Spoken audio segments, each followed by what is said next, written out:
તમને બધાને દોસ્તો ખબર હશે કે ગરમીના પારા આજકાલ કેટલા વધી ગયા છે। આપણે તો ઘરની અંદર પંખા એસી કરીને બેસી જઈએ, પરંતુ અણબોલા પક્ષીઓની શું હાલત થતી છે। એ માટે વિચારીને 3 લઈ આવ્યો લાકડાના ઘર। એને સારી રીતે બાંધી અને એકદમ દોરી વડે 3ને અલગ અલગ આવી રીતે દોરીથી બાંધી અને એક પછી એક આપણે ફટાફટ એ ઘર તૈયાર કરી દીધા। અને આપણે મસ્ત બગીચાની અંદર એક મોટો કેજડો હતો, એના ઉપર ચડી ગયા। એક તો બાંધ્યો આવી રીતે ડાળી ઉપર, ધીરે ધીરે આપણે ચડી ગયા અને બાંધી દીધો ડાળી ઉપર મસ્ત સરસ મજાનો માળો।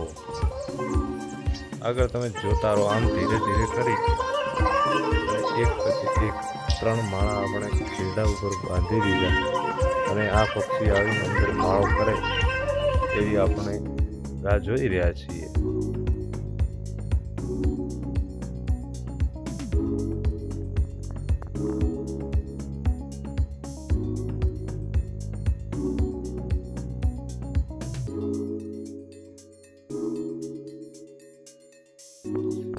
ચલો, માળો તો બંધાઈ ગયો। એના પછી આપણે મસ્ત પીવાની પણ વ્યવસ્થા કરી દઈએ। એવી ગરમીના મસ્ત સરસ મજાના પાણી પીવા માટે પક્ષીઓને 4-5 એક આવી રીતના ચોકઠા લાવેલા છે, જે માટીના છે અને અંદર મસ્ત પાણી ઠંડુ થઈ જાય છે।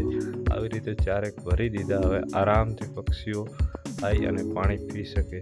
તો તમે પણ મિત્રો તમારી ઘરની આજુબાજુ કે કોઈ પણ જગ્યા આવી રીતે બનાવી દેજો, જેથી કરીને બિચારા પક્ષીઓ અણબોલા સારી રીતે પાણી પી શકે।